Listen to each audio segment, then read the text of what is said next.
मित्रांनो, निकित मराठी कथा या चॅनलवर तुमचे स्वागत आहे.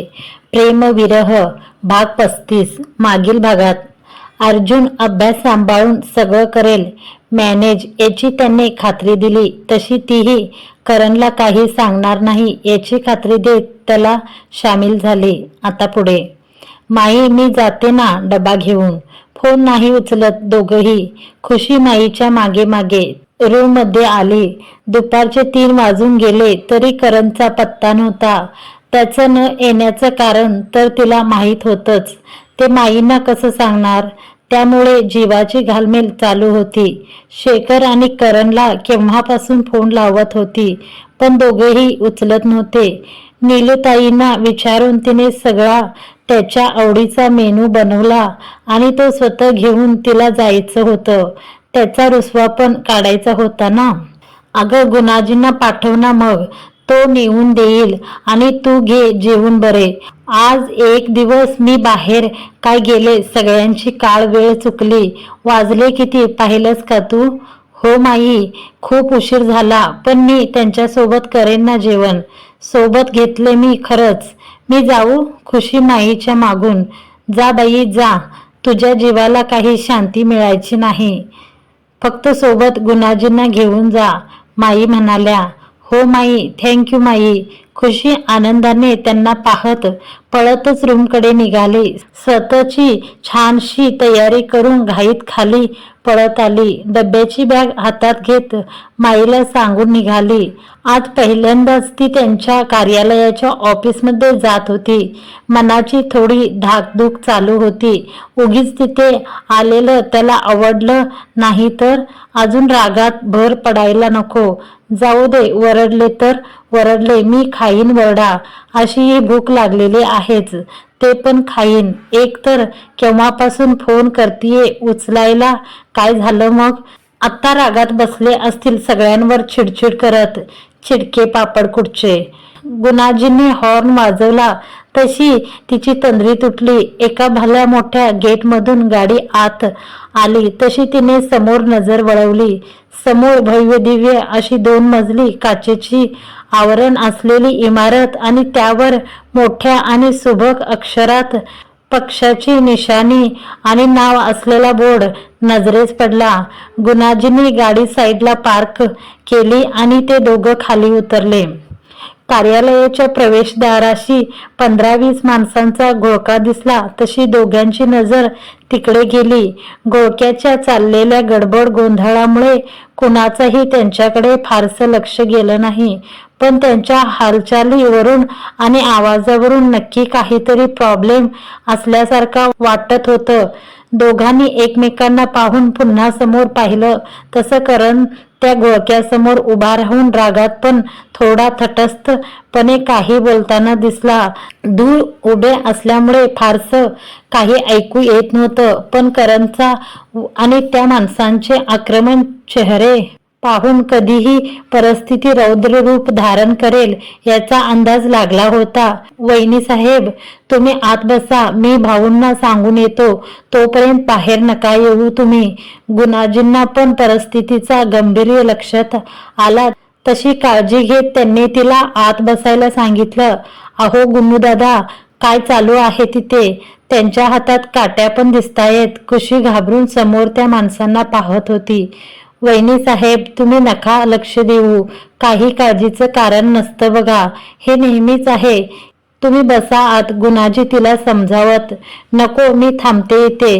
तुम्ही जाऊन या, खुशी काळजीने समोर पाहत. नको नको, तुम्ही बसा आत, मी आलोच 5 मिनिटात. गुणाजी जबरदस्ती तिला आत बसवून समोर निघाला. गुणाजी 2 पावलं पुढे गेला की तेवढ्यात त्या माणसांचा वरडायचा आवाज ऐकू येऊ लागले. तिने गाडीतून ढोकावून पाहिलं आणि थडक खाली उतरले. करणला त्याच्या माणसाने सुरक्षितपणे आत आणून सोडलं होतं. रागात झपाझप पावलं टाकत तो वरच्या त्याच्या केबिनमध्ये आला. रागाने घुसमुसत होता नुसता. समोर शेखर हात बांधून उभा होता. शेखर, तो बाहेरचा कचरा लवकरात लवकर साफ करा. एसीपी कदमशी बोलून घ्या.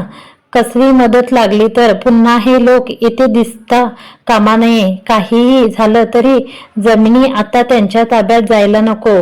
पुण्याचे काम लवकरात लवकर मार्गी लावावं लागेल. माणसं नाही हैराण आहेत नुसते हे लोक. गरिबांच्या जमिनी लुबाडून जनहित करायला निघालेत. तू ताबडतोब मंत्री साहेबांना फोन लावून दे, आम्ही बोलतो. करण रागात बोलून खुर्चीत येऊन बसला. शेखरने लागलीच फोन काढला आणि खिडकीजवळ येऊन फोन लावू लागला. करण भाऊ, वहिनी. खिडकीतून शेखरची नजर समोर गाडीपाशी उभ्या असलेल्या खुशीवर गेली तसा तो वरडला. तिचं काय इथे? तू फोन लावून दे पटकन. करण चिडून. भाऊ, अहो वहिनी इथे खाली. शेखर घाबरून मागे करणला वळून सांगत होता. बाहेर त्या माणसांची बरीच मारहाणी चालू होती. त्या सगळ्या गडबडीत खुशी त्यांना पाहत गाडीजवळ घाबरून उभी होती. तिचं नाव ऐकताच करण तडकन उठला आणि खिडकीजवळ आला. पाहिलं तर खरंच ती खाली गाडीजवळ उभी समोर तो गोंधळ पाहत होती. ही काय करते इथे? कुणासोबत आली? तुला काही सांगितलं होतं का? करण काळजीने तिला पाहत शेखरला वरडला. नाही म्हणजे मला माहित नाही. फोन पाहिलाच नाही भाऊ. शेखर गडबडीत तिचे मिस कॉल दाखवत. मी आलोच. करण तिला पाहून खाली निघाला. तुम्ही नका जाऊ भाऊ, मी घेऊन येतो त्यांना, तुम्ही थांबा. शेखर त्याला थांबवत पळत निघाला. करण अस्वस्थपणे तिला काचेतून पाहत होता. गेटवरचे सेक्युरिटी गार्ड आणि करणची काही माणसं त्या घोळक्याला बाहेर घालवायचं काम करत होती. पण आक्रमक झालेले ते लोक जास्तच उन्मत्त होऊन धक्काबुक्की करत, काट्या फेकून मारत त्यांना विरोध करत होते. करणचा जीव वर खाली होत होता. ते सर्व पाहून चुकून तिला काही होऊ नये आणि लवकरात लवकर ती इथे यावे हीच प्रार्थना मनात चालू होती त्याची. अचानक त्या घोळक्याचा धक्का गुणाजींना लागून तो खाली कोसळला. तशी काळजीने खुशी त्याच्या दिशेने धावली. गुणू दादा, तुम्ही ठीक आहात ना? तिने त्याला आवाज देत विचारलं. तसं दुसऱ्या क्षणाला काही कळायच्या आत एक जाडजूड काठी हवेतून भिरकावत तिच्या दिशेने आली आणि धाडकन तिच्या कपाळाला भेदून खाली पडली. आई ग! कळवळून ती वरडली. तसा वरतून तो तिला पाहणारा मनातून दचकला. खुशी वरडतच तो तसाच पळत सुटला. मार इतका जोरात बसला होता की तिला काही कळलंच नाही काय होतंय. डोकं एकदम भिन्न झालं तिचं. काही न कळून तिने तसाच हात कपाळाला लावला तर रक्त येत होतं. तशीच अडखळत उभी राहिली तर अचानक डोळ्यासमोर अंधार पसरून अंधुक दिसू लागलं. तिने कळवळून समोर पाहिलं तसा समोरून पळत येणारा करण अंधुकसा नजरेस पडला. तिने हसून त्याच्यासमोर हात केला आणि काही कळायच्या आत धाडकन खाली कोसळली. करण साहेब, तसं काही काळजीचं कारण नाहीये. पट्टी केलीये आणि इंजेक्शनही दिलंय. डोक्याला जोरात मार लागल्यामुळे चक्कर आली असावी, पण येतील त्या 15-20 मिनिटात शुद्धीवर. 2 दिवस थोडी सूज राहीलच डोक्याला. त्यासाठी ह्या मेडिसिन आणि पेन किलर लिहून देतोय. काही वाटलं तर फोन करा, येतो मी. डॉक्टर खुशीला चेक करून निरोप घेऊन निघाले. कार्यालयाच्या गेस्ट रूममध्ये करणने तिला आणलं होतं. मगाचपासून डोक्याची नस नुसती थडकडत होती रागाने. समोर येणारा प्रत्येक जण त्याचा शिकार होत होता. डॉक्टर निघाले तसा पाठोपाठ शेखर देखील रूम बाहेर पडला. काळजीचं कारण नाही असं जेव्हा डॉक्टरांच्या तोंडून ऐकलं तेव्हा कुठं समाधान झालं त्याचं. शांतपणे एक उसासा सोडत केसातून हात फिरवला आणि खुशीच्या बाजूला येऊन बसला. काळजीने तिला पाहत हळूच तिच्या पट्टीवरून हात फिरवला आणि तिचा हात हातात घेतला. बेशुद्ध अवस्थेत पण तिची घट्ट बंद असलेली मूठ त्यांनी पाहिली आणि कुतूहलाने ती उघडली. तशी चुरगळलेली चाफ्याची 2 फुलं त्याच्या ओंजळीत येऊन पडली. ती फुलं पाहून त्यांनी एक नजर तिला पाहिलं आणि तिच्या हातावर हलकेच ओठ टेकवले. छाप्याचा सुगंध नाकाशी दरवळला तशी मनाची भीती जरा कमी झाली, पण तरी तगमग काही कमी होत नव्हती. मघाशी वेदनेने खाली कोसळणारी ती पाहतच काळजात वेदनेची कळ उठली होती. आवाज येऊन पण डोळे न उघडणारी ती पाहून मन गलबलून आलं होतं. उठ ना आता, सकाळपासून त्रास देऊन पोट नाही भरलं का तुझं, जे अजून त्रास देतीये? मी खूप चिडलोय हा तुझ्यावर. खुशी, का आलीस तू इथे? काय झालं? बघितलं ना, माझ्यामुळे नेहमी तू संकटात सापडते, मनात बडबडत तो तिला पाहत होता. करण भाऊ दारावर टकटक झाली तसा त्यांनी वळून पाहत शेखरला इशाऱ्याने आत बोलवलं. करण भाऊ, माईसाहेबांचा फोन तुम्ही उचलत नव्हते म्हणून मला. शेखरने फोन समोर धरला. दे इकडे. हॅलो. हा माई. इंद्रा, अरे कधीची फोन लावते, उचलत का नाहीये? आणि खुशी कुठे? ती पण फोन नाही उचलत माझा. ती पोहोचली ना? गुणाजी आणि ती केव्हाचे निघालेत.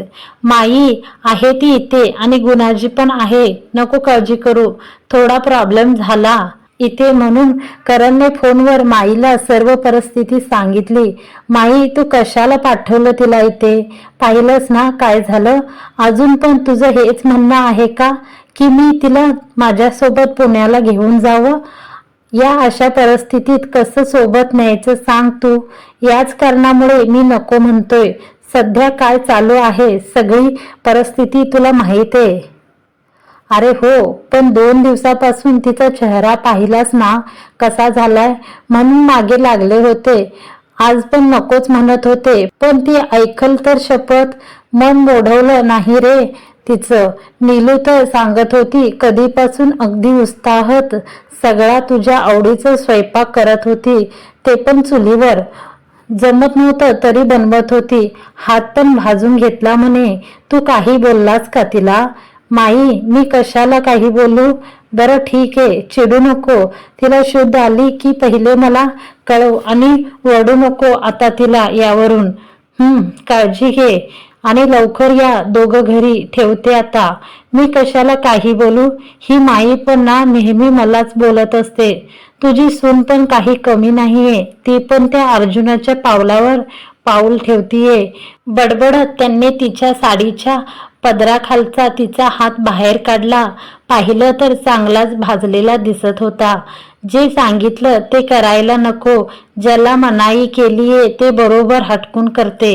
काळजीने तिचा तो हात पाहत अजून पण बडबडत होता. आत्ताच काय ती सगळी भडास काढलेली बरी. ती उठल्यावर तिच्यासमोर शांत राहायला लागणार होतं ना त्याला. त्यांनी हळूहळू फुंकार घालत धक्का न लावता एक एक करत तिच्या हातातल्या बांगड्या काढल्या आणि त्यावर क्रीम लावली. वरवर जरी बडबडत असला तरी मनातून मात्र सुखावला होता. आपल्यासाठी कुणी काहीतरी करतंय ते पण स्वतःला विसरून. ही भावनाच खूप सुखद होती. वेडी आहे नुसती. अजून किती बदल घडवते आमच्यात काय माहीत. आज पहिल्यांदा इतका विचार करतोय मी दौऱ्यावर जाताना. यावेळी जाण्याच्या आधीच येण्याची ओढ लागलीये. कसा राहणार इतके दिवस? हा सुगंध नाही जवळ तर याचं विचाराने सतवून सोडले गेले काही दिवस. आई ग. डोळे मिटून शांत बसून होता तसा तिचा अस्पष्ट आवाज कानी पडला. वेदनेने डोक्याला हात लावून ती हळूहळू डोळे उघडताना दिसली. खुशी. त्यांनी हळूच आवाज दिला तशी ती मान वळवून ती शेजारी त्याला पाहू लागली. अहो तुम्ही इथे? अडखळत ती आजूबाजूला गोंधळून पाहत उठायची धडपड करू लागली. तशी पुन्हा वेदनेने कळवळली. माझा हात. अगं हळू, दुखतोय ना? पडून राहा तू. काही हवंय का तुला? तो पुन्हा तिला आधार देत खाली झोपवत. पाणी हवंय. ती क्षीण आवाजात त्याला पाहून. थांब. त्यांनी आधार देत तिला उठवून बसवलं आणि पाण्याचा ग्लास तिच्या ओठाला लावला. कसं वाटतंय आता? त्रास होत नाहीये ना काही? तिचे केस सारखे करत त्यांनी डोक्यावरून हात फिरवत विचारलं. तसं तिने नाही मध्ये मान हलवली आणि एक नजर आजूबाजूला फिरवून शांतपणे त्याला पाहत राहिले. काय झालं? तिची एकटक पाहणारी नजर पाहून त्यांनी विचारलं. ती काही नाही बोलता फक्त पणावलेल्या डोळ्यांनी त्याला पाहत होती. दुखतंय का जास्त? तिचा रडवेला चेहरा पाहून तिला जास्त दुखते असावं असा अंदाज लावत त्यांनी विचारलं. तरी काही न बोलता ती तशीच त्याला पाहत होती. थांब, डॉक्टरांना बोलवतो म्हणत तो जागचा उठला. तसा तिने त्याचा हात पकडला. तुम्ही अजून पण रागावलात का माझ्यावर? मी इथे आली आणि हे सगळं माझ्यामुळे नेहमी तुम्हाला त्रास होतो. ती खाली मान घालून बोलत होती. असं काही नाही, तू नको विचार करू, सोडते. तो थोडा नाराजीत तिला पाहत. अहो, मी मुद्दाम थोडी केलं. मला कुठे माहीत होतं असं काही होईल. एकतर तुम्ही बोलत पण नव्हते. फोन केला तर तोही नाही घेतला. मी केव्हाची वाट पाहत होते. तुम्ही आलाच नाहीत म्हणून मग मी चाले. ती तक्रारीच्या सुरात त्याला पाहत. तुम्हाला वरडायचंय का मला? वरडा हवं तर. आत्ता तर ही शिक्षा पण झाली तुम्हाला त्रास दिला म्हणून. हे बघा. त्याची रोखलेली नजर पाहून ती रडत डोक्याला हात लावून बोलत होती. खुशी? तो चिडून वरडला तशी ती दचकून ग बसली. त्याला त्रास दिला म्हणून तिला इतकी अघोरी शिक्षा व्हावी हे ऐकूनच डोकं फिरलं त्याचं. काहीही बोलू नकोस. अहो सॉरी, वरडू नका ना, डोकं दुखते माझं. तो चिडून पुढे काही बोलणार तशी ती बारीक चेहरा करून त्याला पाहत. आता तर तुला निमित्तच भेटलं, नाही तर माझ्या शिक्षा आवडत नव्हत्याच ना तुला. या अशा शिक्षा आवडतात ना. खा मग आता ही कडू कडू औषधं. असंही गोड काही नकोच होतं तुला. तो तिच्या पट्टीकडे पाहत उपहासाने तिला चिडवत. अहो, असं कुठं म्हणले मी? ती चेहरा पाडून. तू म्हणत काहीच नाहीस, करते फक्त, हो ना? तो तिला पाहून. वरडायचं तर नीट वरडा ना. असं आडून आडून कशाला बोलताय? इथे मला एवढं लागलंय त्याचं काहीच नाही. माझं चुकलं, इथे आले मी. एवढं मेहनत करून तुमच्यासाठी जेवण बनवलं, तुम्हाला मनवण्यासाठी इथे आले तर तुम्ही जाऊ दे. जातेच मी. तुम्ही बसा तुमचं काम करत. ती तणतणत बेडवरून उठत. आ देवा, वाचवलास रे बाबा. ठीक आहे माझी बायको. आत्ता कुठे शांती भेटली मनाला. कुठे चालली? थांब ग, मी चेक करत होतो माझी गुलछडी ठीक आहे की नाही. मला वाटलं डोक्याला मार लागलाय तर एकदा पाहून घ्यावं. ती उठली तशी त्यांनी ओढून तिला मांडीवर बसवून घेतलं आणि हसून पाहू लागला. हा सोडा ना. तिची केलेली मस्करी आणि त्याचं चिडवणं पाहून तिने चिडून त्याचा हात हातात घेतला आणि जोरात चावली. तसा तो कळवळला. मी पण चेक करत होते. आता कुठे शांती भेटली माझ्या मनाला. ती नाक मुरडत त्याला पाहून. तू इथे मला मनवायला आली की त्रास द्यायला? तुझ्या सासूलाच दाखवतो हे, थांब. तिचं गैरसमज तरी दूर होईल. तिला आपलं वाटतं तिची सून किती बिचारी आणि शांत. मीच तिला वरडत असतो, पण असं काही नाहीये हे पाहून कळेल तिला आत्ता. तो आपला हात चोळत बोलत होता. अहो, काहीही काय? असं काही करणार नाही हा तुम्ही? नाही करणार ना? ती त्याला विनवणी करत. बघू, विचार करेन. आधी जे काम करायला आली होतीस ते कर. तो भाव खाऊन तिला पाहत. काम? मी कुठे काम करायला आले? मी तर जेवण घेऊन आले होते. चला करूया, भूक पण लागलीये. ती हसून त्याला पाहत उठायचा प्रयत्न करत. करण आणि खुशी दोघांनी एकमेकांना वेळ देत स्नेहभोजनाचा आनंद लुटला होता.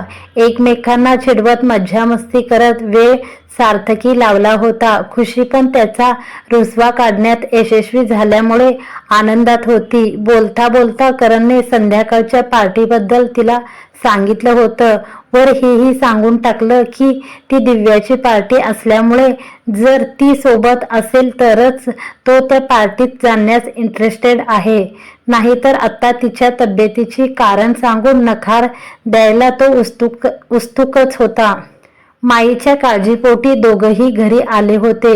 घरी येऊन पण करणने माईचा तर खुशीने काळजीपोटी सगळ्यांचा वरडा पुन्हा एकदा पोटभर खाल्ला होता. अर्जुन आणि दादा दोघांना अजून याचा पत्ता नव्हता, म्हणून ती एक भर कमी पडली होती वरडाखान्यात. गुणाजी तर नीलूची बडबड ऐकून बेजार झाला होता. आज नीलू काही त्याला सोडणार नाही असंच दिसून येत होतं.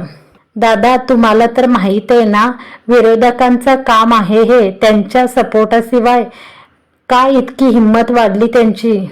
साधे गावकरी आहे ते. राजकीय पाठबळ देऊन कोणीतरी चांगलेच कान फुंकलेत त्यांचे. काही ऐकायलाच तयार नाहीत. आज ज्या प्रकारे ते बोलत होते त्यावरून तर असंच वाटलं की त्यांची धनी कुणी वेगळेच आहेत. हे कोण्या साध्या सरपंचांच्या डोक्याचं काम नाही. नक्कीच यामागे कुणी दुसरं आहे. त्याशिवाय कुणी एवढं मोठं पाऊल उचलणार नाही. करण सगळी माहिती देत. बरोबर आहे तुमचं. दादा काही विचार करत. आता उद्या पहिलं मंत्रालयात गेलो की या जमिनीच्या फाईलचं मॅटर पुढे सरकवावा लागेल. दादा, तुम्ही पण एकदा बोलून घ्या. तुमच्या एका फोननी देखील बऱ्याच गोष्टी लवकर पुढे सरकतील. दादा आणि करण संध्याकाळी स्टडी रूम मध्ये बसून दुपारच्या झालेल्या प्रसंगावर चर्चा करत बसले होते. वहिनी, काय ग, कुठे लक्ष? हे घे, माईने दिलंय आणि काही कारण न देता सगळं संपवायला सांगितलंय. संध्याकाळी गायत्री तिच्यासाठी हळदीचं दूध घेऊन आली तेव्हा तिची लागलेली समाधी भंग झाली. अगं तू का आणलेस? मी आले असते ना. इतकं काही नाही झालंय, आता बरी आहे मी, म्हणून खुशीने ग्लास साईडला ठेवला. ठीक आहे ग, इतकं काय त्यात? नीलूताईने बनवून ठेवलं होतं, मी फक्त घेऊन आलीये. बरं, तुझा चेहरा का उतरलाय? एवढा कशाला विचार करत होतीस? मला सांगण्यासारखं असेल तर सांगू शकते. गायत्री तिच्या शेजारी बसत. काही नाही ग, असंच आपलं. बरं गायत्री, एक विचारू? खुशी तिचा अंदाज घेत. विचार की. गायत्री हसून. तुझ्या पत्रिका आणि भविष्य या गोष्टींवर विश्वास आहे का ग? खरं असतं का ग ते? खुशी तिच्या चेहरा पाहत. माझा तर नाहीये विश्वास, पण आज तू अचानक का विचारते? कुणाचं भविष्य बघायचं तुला? गायत्रीने चिडवत. नाही ग, माझं पण नाही विश्वास, मी सहज विचारलं. खुशी नजर चोरत. सहज विचारलं असतील तर ठीकच आहे, नाहीतर दादा आणि करंदाला कळलं ना तू पत्रिका आणि भविष्य पाहायच्या गोष्टी करते तर काही खरं नाही तुझं. भलं मोठं भाषण ऐकायला लागेल यावरून.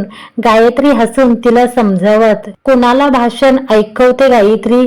दोघींचं बोलणं चालू होतं तसा करण आत आला. कोणाला नाही, तुझ्या या बायकोला सावध करत होते. ही आज मला. गायत्री, अगं कशाला? राहू दे ना आपल्यात. गायत्री सांगायला लागली तशी खुशी मध्येच वरडत तिला गप करत डोळ्यांनी इशारा करत शांत राहायला सांगत होती. राहू द्या तुमचं दोघींचं, मलाही तेवढा वेळ नाही. करण एक नजर तिला पाहून दुर्लक्ष करत आत निघून गेला. अरे हाय ब्युटिफुल गर्ल्स, काय चालू आहे? आणि काय ग पेशंट वहिनी, कुठं डोकं आपटून आलीस? तो तुझा एक दगड आहे तो काय कमी आहे जे आणखीन बाहेर जाऊन डोकं आपटायला? अर्जुन मेडिकल किट घेऊन बडबडत आत आला. अर्जुन, काहीही काय? खुशी त्याला एक लूक देत. ए दगड कुणाला म्हणतोयस रे? करंदाला काही बोलायचं नाही हा, आधीच सांगते. गायत्री त्याला वरडत. मित्रांनो, आजचा भाग तुम्हाला कसा वाटला कमेंट करून जरूर कळवा. व्हिडिओ आवडला असेल तर जरूर व्हिडिओला लाईक करत जा. आणि एका दिवसाला 500 लाईक्स आल्यानंतर 2 एपिसोड अपलोड करणार आहे. तर फ्रेंड्स, तुम्हाला व्हिडिओ आवडला असेल तर जरूर लाईक करत जा. चॅनलवर पहिली वेळ असाल तर चॅनलला सबस्क्राईब करून घ्या आणि समोरचे बेल आयकॉन प्रेस करून ऑल वर सिलेक्ट करा, म्हणजेच नवीन व्हिडिओ टाकल्यानंतर तुम्हाला नोटिफिकेशन मिळून जाईल. धन्यवाद मंडळी.